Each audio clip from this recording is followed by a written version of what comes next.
Welcome back. Let's go ahead and take a look. Now that we've learned how to attach skills to activities, how to rate skills, let's go ahead and look at the power of what we can do now that we have done those processes. So I'm going to navigate in my Seesaw class to the Progress tab. Again, there are two ways to view this. I can go ahead and take a look at, I'm on the activities view. So the activities view is going to help me determine students' progress. Have they completed the activities or not? And again, I can filter over here to look at specific activities, if they were scheduled, assigned, or archived, or specific students. If I need to pull up a report for student 17 and just see which ones have they not done, and then I can use the filtering, the date filter up top. So let's go ahead and take a look now at skills view. So on skills view, I can filter to individual students. I can filter if I've been foldering the items, or I can filter down by skill and just select the skill that I've attached to an activity that I want to look at. And then most powerful up here again is the ability to kind of broaden that date. So you look at data over the course of the year, or look at the data any way really you want to. So I'm going to go ahead and set that filter and then show you some things that we can do. So you'll see how the colored stars means that that student has done the activity, and the teacher, have actually put a rating in for that student. If I hover on a student's skill rating, I actually am going to be able to see which activities they did and what their rating was for that specific activity.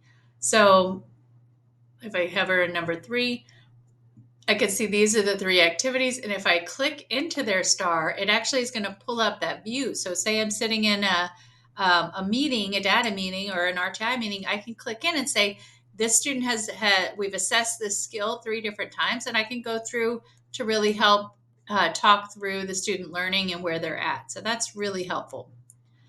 Again, the filtering is going to be really helpful to go down if you just want to look at a specific TEK and look at your class's performance overall. But once you get in the habit of rating skills pretty regularly, this is really easy to just scroll down and look and notice most of my class is green. They're doing pretty well on that skill, or we've got a lot of gaps. Your data obviously relies on, are the students completing the activities? Is the teacher reviewing the activities and rating them in a timely manner? So, just something to keep in mind. The other thing I want to show you is the export feature. So I can, again, export my skills, and these are going to export in a Google Sheet, or not a Google Sheet, an Excel spreadsheet. Again, choose your date range. I actually have one pulled up, so I'm just going to go ahead and pull that up to the screen to show you what it looks like. So when I export, and of course this comes into a spreadsheet, and so now I can again come in and filter. So if I want to filter and just say, just show me the measurement activities, I can go ahead and do that, and it will show me just the measurement activities, but you can filter for anything you want.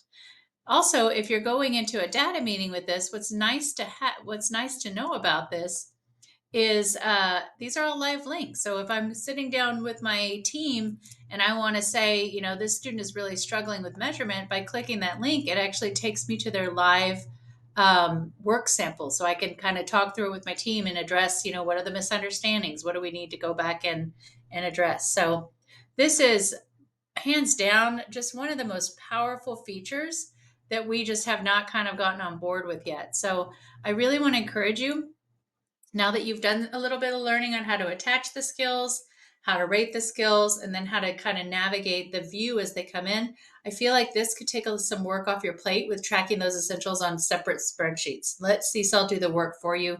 Your job's hard enough as it is.